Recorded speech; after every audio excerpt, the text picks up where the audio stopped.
En fait, je retiens très facilement les paroles des chansons et je les répète autour de moi. Ça me permet de former de vraies phrases. Après environ 6 mois, ça devient plus facile.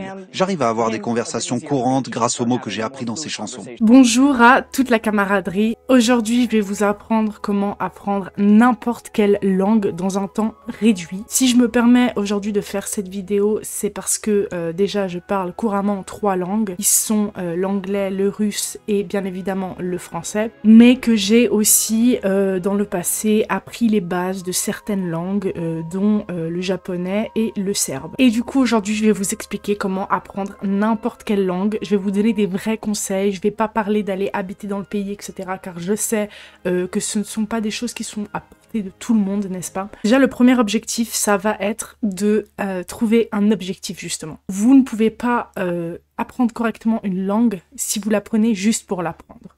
Et encore une fois, là je dis un peu de la merde parce que ça pourrait être un objectif. J'ai par exemple appris le serbe sans aucune raison, je trouvais ça fun. À l'époque, je me faisais beaucoup chier en fait à l'école.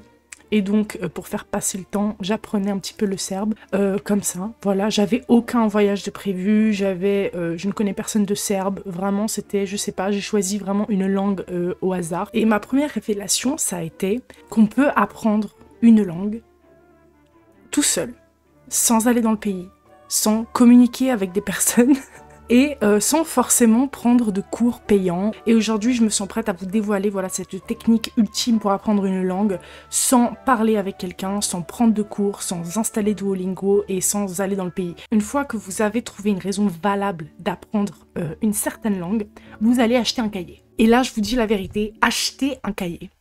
Avoir un cahier, ça va structurer votre apprentissage. C'est très important. Par exemple, ici, je voulais apprendre un petit peu d'indonésien, donc les bases de l'indonésien, et donc j'avais commencé à écrire certains mots. Maintenant, je vais vous montrer le cahier qui m'a le plus aidé, on va dire, c'est mon cahier de serbe. Donc, il se présente comme ceci. Une fois que vous avez votre cahier, vous allez me dire, qu'est-ce que je fais ? C'est très simple, les gars. Tout d'abord, vous allez aller sur un site. Il existe énormément de sites, et pour toutes les langues, qui vous donnent le vocabulaire de base. Le vocabulaire de base, c'est très important. Ça va être bonjour, au revoir, merci, l'addition. Toutes ces locutions, tous ces mots, toutes ces phrases, vous allez les noter. Pour les apprendre le plus vite possible, vous allez essayer de faire des phrases. Et pour faire des phrases, vous avez besoin d'un verbe, n'est-ce pas? Donc vous allez choisir les 3 verbes les plus importants dans le monde. Manger, avoir, être, tout simplement. Vous allez aussi noter pour ces 3 verbes les conjugaisons principales au présent. Il n'y a pas besoin d'aller très loin dans la conjugaison, dans le sens où vous n'avez pas besoin de savoir tout de suite comment on dit vous mangez, on en a un peu rien à foutre, ce n'est pas utile.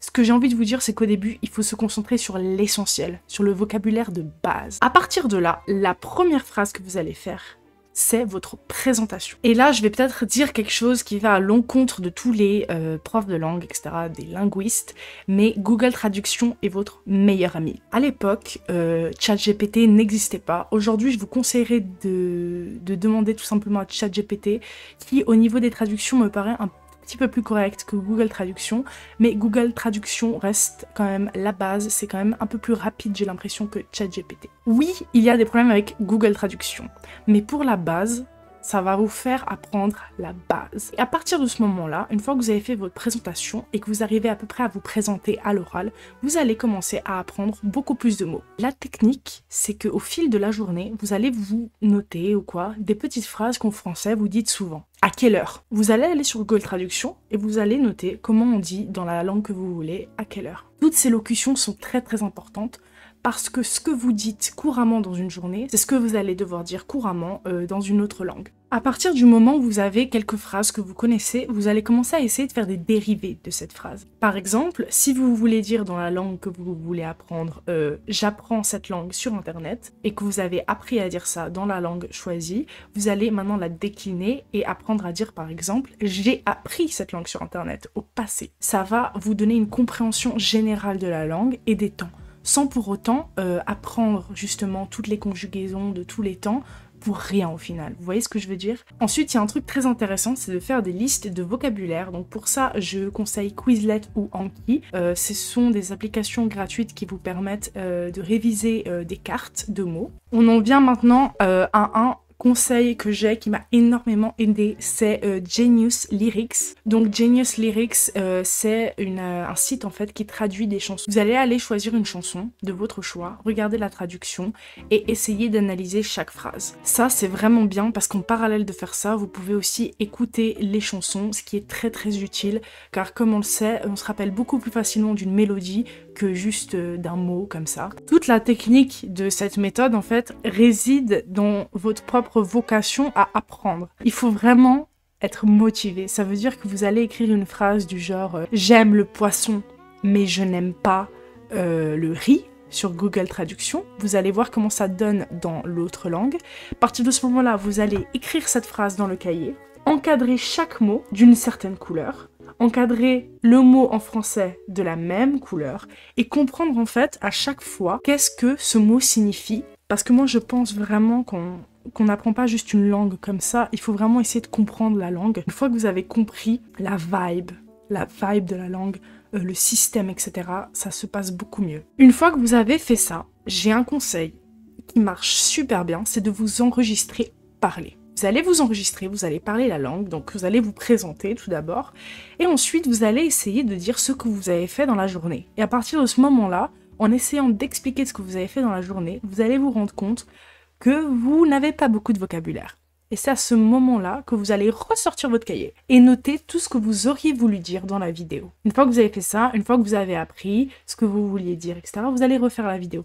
Et en plus de ça, vous enregistrez chaque jour, ça va vraiment faire du bien à votre morale parce que vous pourrez voir une évolution. Il n'y a pas vraiment de secret dans le sens où pour moi apprendre une langue c'est surtout une question d'accroche, il faut s'accrocher, il faut y aller, il faut analyser chaque mot, il faut écrire chaque mot, il faut s'intéresser à la culture, c'est très important. La culture d'un pays en fait rend souvent compte du langage, il y a plein de mots qui sont incompréhensibles sauf si vous comprenez d'où ils viennent en fait. Et j'en viens à mon dernier point, il est vrai que parler avec quelqu'un est important. Pour ce faire, déjà de 1, vous pourriez regarder des vidéos de la langue que vous voulez apprendre, des vidéos YouTube gratuites, et vous allez les regarder avec les sous-titres de cette langue, et très très lentement, noter les phrases que vous ne comprenez pas, les traduire sur Google Traduction, et on répète ce processus. Dès que vous ne comprenez pas quelque chose, vous le notez, vous l'analysez, vous l'apprenez. Et enfin, évidemment, je ne vais pas vous mentir, trouver quelqu'un qui parle la langue que vous voulez apprendre, c'est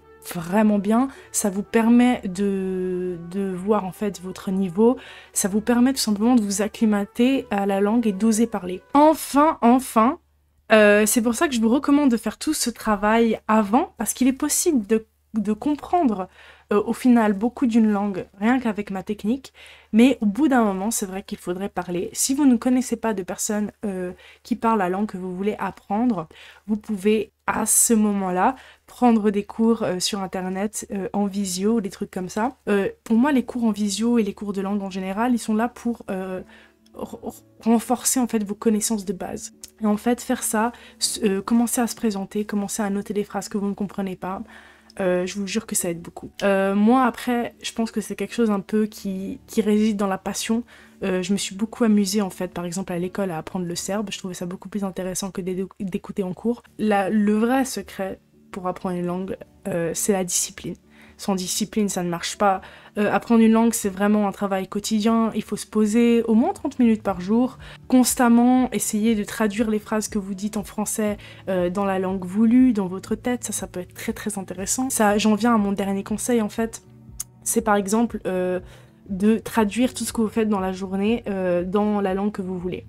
C'est-à-dire, si vous allez vous doucher, vous allez essayer de traduire « je me douche » en anglais par exemple. Et si vous ne savez pas comment le dire, Google Traduction, vous l'apprenez, vous le notez et voilà, vous le dites. J'espère que j'ai été plutôt compréhensible. Pour moi, j'avais vraiment envie de faire cette vidéo parce que apprendre des langues pendant un moment, ça a été vraiment ma passion. J'ai toujours détesté apprendre des langues à l'école, j'ai trouvé ça très très ennuyeux. peut-être car c'était peut-être trop voilà, discipliné, j'avais du mal à apprendre voilà, des séries de conjugaisons, je voyais pas du tout l'intérêt parce que pour moi apprendre une langue c'est vraiment de l'immersion avant tout, et si on peut pas s'immerger dans la langue, parce que comme je l'ai dit, beaucoup de personnes ne peuvent pas voyager énormément, etc. Je trouve ça beaucoup plus intéressant de commencer à tout simplement réfléchir dans la langue. J'espère que vous avez aimé cette vidéo un peu plus sérieuse que d'habitude. Je voulais juste vous présenter un de mes hobbies, voilà, parce que moi personnellement je trouve ça fun juste d'apprendre des langues, je trouve ça marrant. Surtout avec ma technique, j'adore, mais vraiment j'adore. Et je me suis dit que ce serait peut-être intéressant aussi de faire une vidéo où j'apprends une langue. Et du coup, je me suis dit, ce serait intéressant de vous laisser choisir la langue que je pourrais apprendre. Donc, dites-moi en commentaire des suggestions de langues que je pourrais apprendre. Moi, tout me va, rien ne me fait peur. Bisous! On me dit, oui, pourquoi t'es aigri? Avec ta suite et belle maîtresse de l'univers. Comme Ken. Passe par la pomme que je te passe une F.